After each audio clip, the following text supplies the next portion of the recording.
Alam naman natin mga kaibigan na dito sa Canada, dumadami na rin ang bilang ng mga TFW or tinatawag nilang temporary foreign worker. At karamihan sa kanila, inaabuso ang sistema o yung programa.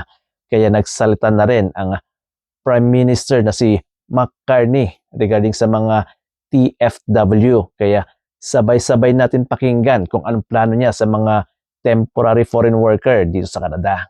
Government is getting immigration under control, with asylum claims down by 1/3 and new temporary foreign workers down by more than 70% this year. To match immigration levels with our needs and our capacity to welcome them, this budget will include Canada's new immigration plan to do better for newcomers and for everyone. Kaya next month mga kaibigan, abangan na lang natin kung ano ang plano nila sa mga TFW dito sa Canada. So yun lang mga kaibigan. Thank you for watching. God bless.